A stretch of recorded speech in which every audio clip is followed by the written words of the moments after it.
हिमाचल सरकार ने पालमपुर में वाईफाई सुविधा की शुरुआत कर दी है। निजी कंपनी के सहयोग से शुरू हुए पायलट प्रोजेक्ट के सफल होने पर इसे अन्य शहरों में भी लागू करने की योजना बनाई जा रही है। कांगड़ा जिले का पालमपुर शहर वाईफाई सुविधा वाला हिमाचल का पहला शहर बन गया है। जमाना इंटरनेट का है, ऐसे में हिमाचल सरकार भी सूबे के लोगों को आगे रखने में कोई कसर बाकी नहीं छोड़ना चाहती। इसी कड़ी में सूबे के मुख्यमंत्री वीरभद्र सिंह ने विधानसभा में बटन दबाकर पालमपुर में वाईफाई सुविधा का शुभारंभ किया, जिसके बाद पालमपुर वाईफाई कनेक्टिविटी वाला पहला सूबा बन गया है। सीएम ने भी उम्मीद जताई है कि सेवा से युवाओं और कामकाजी लोगों को फायदा मिलेगा।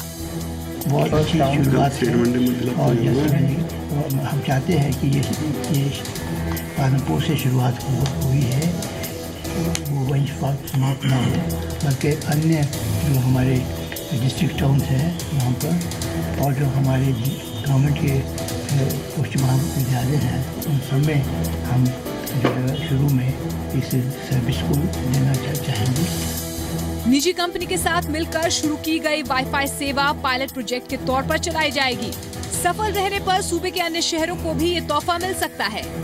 हिमाचल प्रदेश में हमारा जो शहर एक पालमपुर, एक जिसमें पायलट मॉडल किया गया था जियो नेट रिलायंस जियो द्वारा, जहां पे वाईफाई सुविधा उपलब्ध कराई गई है। मैं पहले बताना चाहूँगा कि ये जो हाई स्पीड इंटरनेट है, ये जब तक जियो का कमर्शियल लॉन्च नहीं होता है, जो लगभग दिसंबर के माह में, तब तक बिल्कुल फ्री है। 2000 GB तक जैसे मुझे कंपनी वाले बता रहे हैं हर रोज डाउनलोड हो रहा है, लोग इसका लुत्फ उठा रहे हैं। पालमपुर में वाईफाई सुविधा के सफल रहने पर इस प्रोजेक्ट को शिमला और धर्मशाला में लागू करने की तैयारी है। शिमला से मोहित प्रेम शर्मा के साथ Sandeep Singh, Zee Media. Punjab Haryana high court ने एसपी सलविंदर सिंह को राहत देते हुए उनकी गिरफ्तारी पर फिलहाल रोक लगा दी है। ਪਠਾਨਕੋਟ ਹਮਲੇ ਤੋਂ ਬਾਅਦ ਸੁਰਖੀਆਂ ਦੇ ਵਿੱਚ ਆਏ ਪੰਜਾਬ ਪੁਲਿਸ ਆਫੀਸਰ ਸਲਵਿੰਦਰ ਸਿੰਘ ਨੂੰ ਪੰਜਾਬ ਤੇ ਹਰਿਆਣਾ ਹਾਈ ਕੋਰਟ ਵੱਲੋਂ ਇੱਕ ਰਾਹਤ ਮਿਲੀ ਹੈ, ਕਿਉਂਕਿ ਭ੍ਰਿਸ਼ਟਾਚਾਰ ਔਰ ਰੇਪ ਦੇ ਆਰੋਪਾਂ ਦੇ ਵਿੱਚ ਉਹਨਾਂ ਦੇ ਖਿਲਾਫ ਜੋ ਐਫਆਈਆਰ ਦਰਜ ਹੋਈ ਸੀ, ਉਸ ਮਾਮਲੇ ਦੇ ਵਿੱਚ ਪੰਜਾਬ ਤੇ ਹਰਿਆਣਾ ਹਾਈ ਕੋਰਟ ਨੇ ਉਹਨਾਂ ਨੂੰ 23 सितंबर तक उन्होंने गिरफ्तारी के उत्ते रोक लगा दी हैगी है और उन्होंने वालों एंटीसिपेटरी बेल जी हैगी हाई कोर्ट के पाई गई थी और हाई कोर्ट ने हुण पंजाब पुलिस को नोटिस जारी करके जवाब भी मंगया, लेकिन 23 सितंबर तक उन्होंने गिरफ्तारी के उत्ते रोक भी लगा दी हैगी है।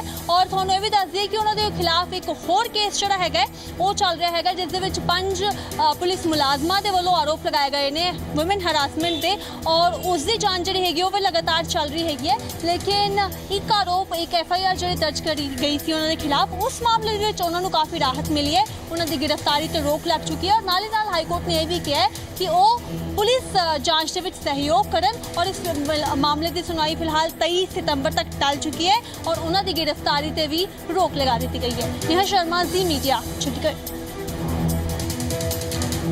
कश्मीर के हालात पर चर्चा के लिए जम्मू कश्मीर की विपक्षी पार्टियों के एक दल ने आज प्रधानमंत्री नरेंद्र मोदी से मुलाकात की है। जम्मू कश्मीर कांग्रेस के अध्यक्ष गुलाम अहमद मीर साहब है। मीर साहब, क्या बातचीत आप लोगों ने रखी है? क्या प्रधानमंत्री के जो आश्वासन है उससे आप लोग खुश हैं? नहीं, बातचीत बहुत बेहतर ढंग से हुई। जम्मू कश्मीर के पूर्व सीएम उमर अब्दुल्ला की अगुवाई में विपक्षी दल के नेता पीएम मोदी से मिले, जम्मू कश्मीर में पैलेट गन के इस्तेमाल पर फौरन रोक लगाने की मांग की, साथ ही सुझाव दिया कि राज्य के सभी संबंधित पक्षों से बातचीत की शुरुआत की जाए, जिससे घाटी में माहौल बेहतर हो सके। कि जम्मू कश्मीर का जो मसला और खासकर आजकल जो घाटी में एक सूरत हाल बनी हुई है, सही तरीके से उसका इलाज खोज के निकालना बहुत ज्यादा जरूरी है। तो उसका तकाजा यही है कि सिर्फ सिक्योरिटी फोर्सेस पर तकिया ना किया जाए।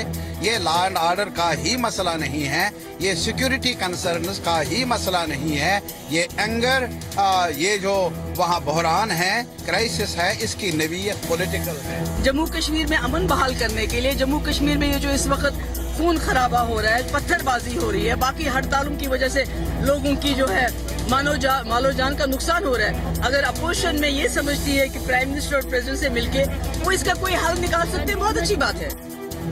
8 जुलाई को आतंकी बुरहान वानी के एनकाउंटर के बाद से कश्मीर में हिंसा की शुरुआत हुई।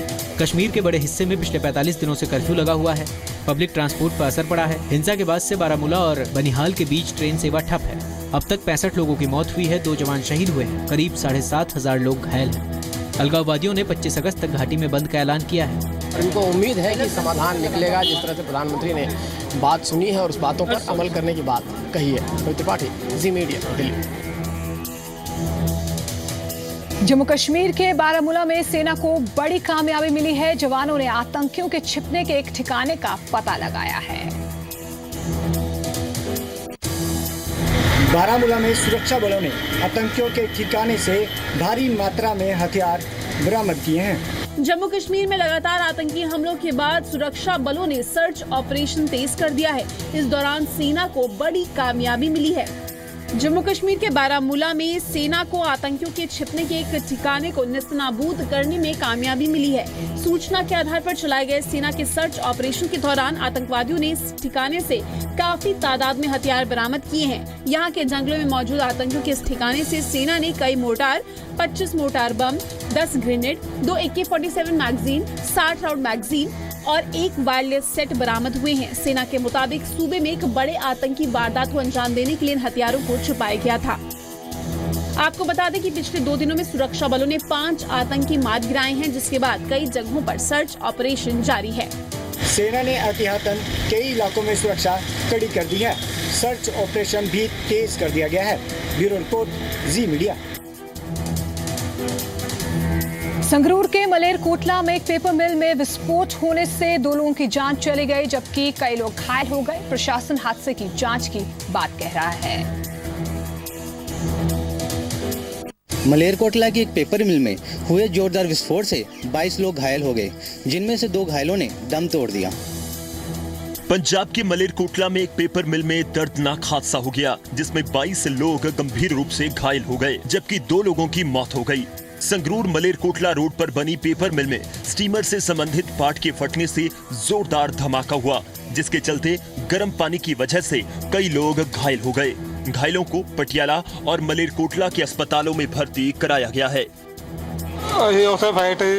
खाली लगे कढ़ना तो काम करते थे, सानू भाई नहीं पता लगा भी केड़े बात ये काम हो गया। कितने लोग थे? लोग बहुत थे जी उठे अड्डा। क्या हुआ? विशाल पेपर मिल था जी, क्या हुआ? उसमें ट्रायल था, MG ट्रायल, वो फटाश टीम से। कितने लोग थे वहाँ पे उस टाइम? क्या हुआ? वहाँ पे 30-35 आदमी थे। कितने घायल हुए? कहाँ पे चोटें आई? पता नहीं कितने घायल, चोट तो काफी आई है। मलेरकोटला के SDM ने हादसे की तस्दीक करते हुए मामले की जांच की बात कही है। यहाँ पे जितने भी बाकी है जो मलेरकोटला के लोकल हॉस्पिटल में CHC में हमने एडमिट किए हुए हैं, उनका बिल्कुल देख रेख जो है सही तरीके से हो रही है और हम फॉलो अप कर रहे हैं कि ये किस वजह से हुआ और बाद में जो संबंधित डिपार्टमेंट है वो भी इस संबंध में अपनी कार्रवाई करे। स्टीमर से संबंधित हिस्से में विस्फोट की बात कही जा रही है। प्रशासन मामले की जाँच में जुटा है। ब्यूरो रिपोर्ट के साथ मनीष शर्मा, जी मीडिया। गुरुग्राम के एक मॉल में बने पब में आधी रात को नशे में धुत कुछ युवकों ने लड़कियों के साथ छेड़छाड़ की, जिसके बाद पब के बाउंसर्स और युवकों के बीच जमकर मारपीट हुई, जिसकी तस्वीरें CCTV में कैद हो गईं। गुरुग्राम के एक पब में युवकों से मारपीट करने वाले बाउंसर्स को पुलिस ने गिरफ्तार कर लिया है। मारपीट की ये तस्वीरें गुरुग्राम के एक पब की हैं, जहां कुछ बाउंसर्स मिलकर युवकों की धुनाई कर रहे हैं। जिन युवकों की पिटाई हुई है वो जींद के रहने वाले हैं, जिनकी शिकायत पर पुलिस ने कार्रवाई करते हुए आरोपी बाउंसर्स और पब संचालक के खिलाफ केस दर्ज कर लिया, जिसमें से 4 को गिरफ्तार कर लिया गया है। हालांकि पब का मालिक अभी भी गिरफ्त से बाहर है। 5-6 लड़कों के द्वारा उपद्रव करने पर इन्होंने क्लब वालों ने उनके साथ मारपीट का मामला सामने आने पर केस रजिस्टर दर्ज कर लिया गया और केस रजिस्टर करने के बाद 4 लड़कों को गिरफ्तार कर लिया गया है और अभी तफ्तीश चल रही है। उसमें बाउंसर है और बाकी उनके स्टाफ के हैं। साइबर सिटी के पब में हुई मारपीट का यह मामला बीते शुक्रवार का है। गुरुग्राम से आलोक उपाध्याय के साथ दिनेश कुमार, जी मीडिया। दिल्ली में 2009 में हुए जिगीशा मर्डर केस में कोर्ट ने 3 दोषियों के खिलाफ सजा का ऐलान कर दिया है। जिगीशा हत्याकांड को अंजाम देने वाले 3 दोषियों में से 2 को कोर्ट ने फांसी की सजा सुनाई है। जिगीशा घोष मर्डर केस में सजा का ऐलान हो गया है। इस केस में 2 दोषियों को फांसी जबकि 1 को उम्र कैद की सजा सुनाई गई है। जिगीशा की हत्या 2009 में हुई थी। दिल्ली की अदालत ने दोषी रवि कपूर और अमित शुक्ल को फांसी की सजा सुनाई है, जबकि तीसरे दोषी बलजीत मलिक को उम्र कैद की सजा दी है। साल 2009 में जिगीशा की बसंत विहार इलाके में हत्या हुई थी। तीनों दोषियों ने लूटपाट के बाद जिगीशा का कत्ल कर दिया था। 28 साल की जिगीशा नोएडा के एक बीपीओ हेविट एसोसिएट में ऑपरेशनल मैनेजर थी। 18 मार्च 2009 को जिगीशा ऑफिस से लौट रही थी। सुबह 4 बजे वसंत विहार इलाके में उनका घर के बाहर से ही किडनैप कर लिया गया। जिगीशा को वहां तक ऑफिस के कैब ने छोड़ा था। इसके बाद बदमाशों ने जिगीशा का एटीएम कार्ड और क्रेडिट कार्ड यूज करते हुए सरोजनी नगर में खरीदारी की थी। 18 मार्च को किडनैप हुई जिगीशा की डेड बॉडी 21 मार्च को सूरजकुंड के पास रिकवर की गई। इस मामले में पुलिस ने 3 आरोपियों को गिरफ्तार किया, जिसके बाद कोर्ट ने अब तीनों को सजा का ऐलान कर दिया है। हालांकि दोषियों के वकील ने फैसले के खिलाफ हाईकोर्ट में अपील करने की बात कही है। 14 जुलाई को कोर्ट ने रवि, अमित और बलजीत को हत्या, अपहरण और लूटपाट की धाराओं के तहत दोषी ठहराया था। राजू राज, जी मीडिया, दिल्ली। हरियाणा के रिटायर्ड पुलिस अधिकारी कर्मचारी महासम्मेलन में हरियाणा के डीजीपी केपी सिंह ने रिटायर्ड कर्मचारियों की जमकर तारीफ की और कहा कि उनके पास अनुभव की अमूल्य धरोहर है। हरियाणा के डीजीपी केपी सिंह ने रिटायर कर्मचारियों के अनुभव को अमूल्य धरोहर करार दिया है। ये तस्वीरें करनाल के मधुबन में आयोजित पहले हरियाणा सेवानिवृत्त पुलिस अधिकारी कर्मचारी महासम्मेलन की है। इस महासम्मेलन में हरियाणा के DGP KP Singh chief guest के तौर पर शामिल हुए। इस मौके पर डीजीपी ने रिटायर्ड पुलिस अधिकारी और कर्मचारियों की जमकर तारीफ की। उन्होंने कहा कि 20-32 साल सक्रिय सेवा के बाद आपके पास अनुभव के अमूल्य धरोहर है। ऐसे में आप अपने इस अनुभव को आने वाली पीढ़ी के साथ बांटें। साथ ही उन्होंने कहा कि पूर्व कर्मचारियों की मांगे सरकार मान चुकी है। देखिए, उद्देश्य यही था कि जो हमारे रिटायर्ड पुलिस कर्मचारी हैं उनके साथ में संपर्क स्थापित किया जाए और उनको बहुत बड़ा अनुभव है पुलिसिंग और लॉ और ऑर्डर को मेंटेन करने का। उनको किस तरीके से हम उनका प्रयोग कर सकते हैं, किस तरीके से वो हमारी मदद कर सकते हैं और हम किस तरीके से उनके जीवन को और सुखद बना सकते हैं, उद्देश्य इसका यही है। डीजीपी ने इस मौके पर कहा कि प्रदेश सरकार पुलिसकर्मियों और उनके परिवारों के हित के लिए बेहतर फैसले ले रही है। पुलिसकर्मियों को साप्ताहिक अवकाश दिए जा रहे हैं और जल्द ही इनकी मांगों पर विचार करके कोई फैसला लिया जाएगा। डीजीपी के मुताबिक 7200 नई भर्तियां हुई हैं और उन्हें जल्द ही शिफ्ट के हिसाब से ड्यूटी दी जाएगी।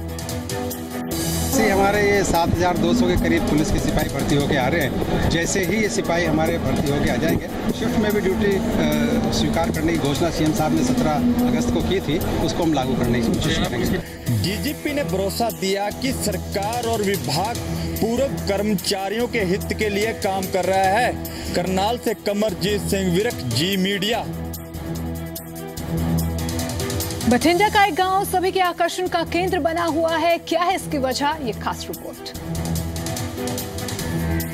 पंचायतें अगर मजबूत हो जाएं और अपने अधिकारों को जान लें और आपसी सहमति के रास्ते आगे बढ़ने लगे तो तस्वीर बठिंडा के गुरुसर महाराज गांव की तरह बनकर उभर सकती है।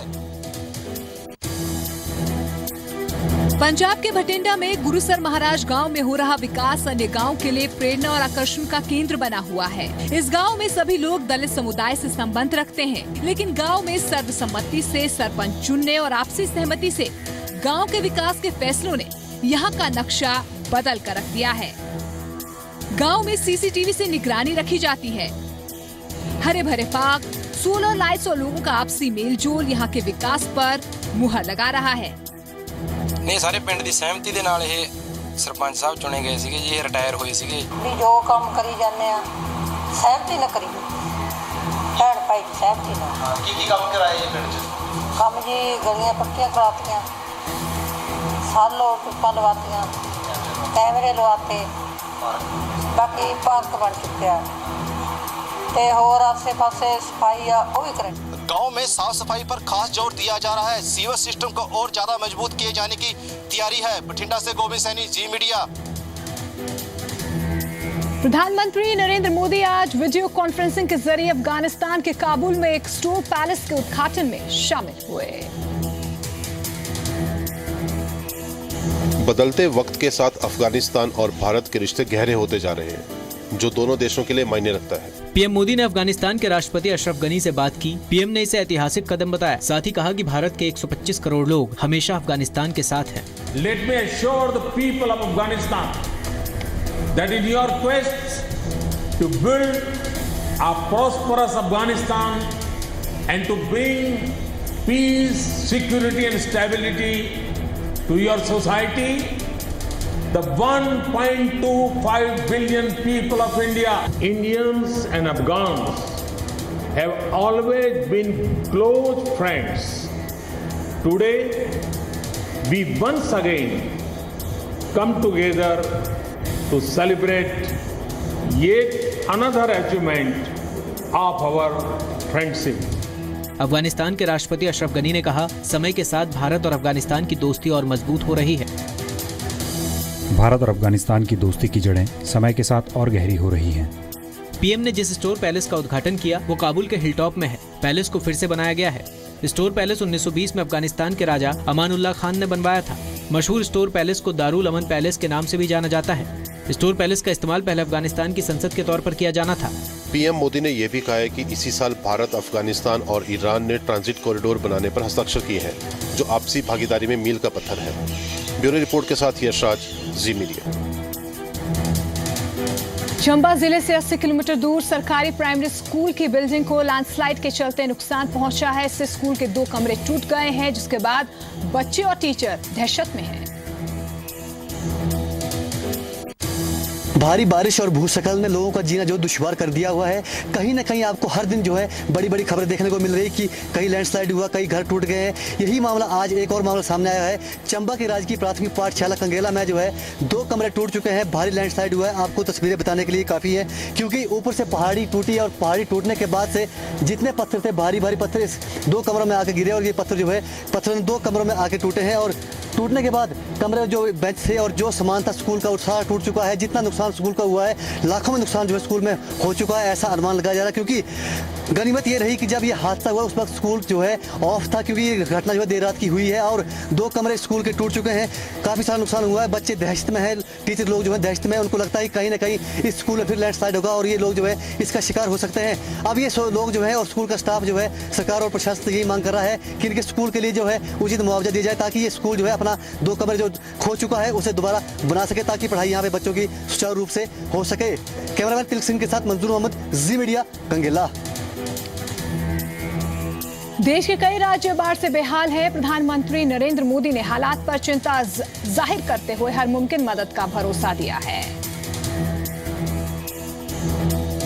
ये व्यवस्था जो है इन लोगों ने खुद बनाई है। जरा स्थिति देखिए कैसे ये लोग यहाँ पर रह रहे हैं। एक छोटा सा टेंट बनाया है। ये आपका घर है क्या? हाँ, मेरे है। हाँ। कितने लोग रहते हैं यहाँ? 5-6 लोग यहाँ रहते हैं। यूपी, बिहार, उत्तराखंड, राजस्थान और मध्य प्रदेश समेत कई राज्यों में बाढ़ के बाद हालात खराब हैं। पीएम ने चिंता जताते हुए बाढ़ प्रभावित लोगों के लिए प्रार्थना की, साथ ही रेस्क्यू और राहत सामग्री समेत हर जरूरी मदद मुहैया कराने का भरोसा दिया। मैं यूपी, बिहार, उत्तराखंड, राजस्थान और एमपी में बाढ़ प्रभावित लोगों की सलामती की दुआ करता हूँ। केंद्र हर मुमकिन मदद के लिए तैयार है। उम्मीद है हालात जल्द बेहतर होंगे। गृह मंत्री राजनाथ सिंह ने भी कई राज्यों के मुख्यमंत्रियों से फोन पर बात करके हालात का ब्यौरा लिया। केंद्र की तरफ से पूरी मदद का भरोसा भी दिया। राजनाथ सिंह ने सभी बाढ़ प्रभावित राज्यों से रेस्क्यू ऑपरेशन और राहत सामग्री की जानकारी भी ली। यूपी के 24 जिले बाढ़ से प्रभावित हैं। इसमें अब तक 40 लोगों की मौत हो चुकी है। बिहार में 23 जिलों का बाढ़ के बाद बुरा हाल है। अब तक 111 लोगों की जान जा चुकी है। एमपी में बाढ़ के चलते अब तक 102 लोगों की जान जा चुकी है। 25 जिले बाढ़ से प्रभावित हैं। उत्तराखंड में 13 जिले बाढ़ से प्रभावित हैं। 89 लोगों की जान जा चुकी है। राजस्थान में भी बारिश और बाढ़ से अब तक 6 लोगों की मौत हो चुकी है। राहत का इंतजाम नहीं हो पाया है और जो प्रशासन से, जिला प्रशासन से इन्हें मदद की उम्मीद थी वो अब तक इन तक नहीं पहुंच पाई है। कैमरामैन विजय के साथ आशुतोष चंद्र, जी मीडिया। और अब जाते जाते देखिए आज के मौसम का हाल। दिल्ली और हिसार में तापमान 35 डिग्री के पार बना हुआ है, जबकि पंजाब के शहरों में अधिकतम तापमान में बढ़ोतरी दर्ज हुई है।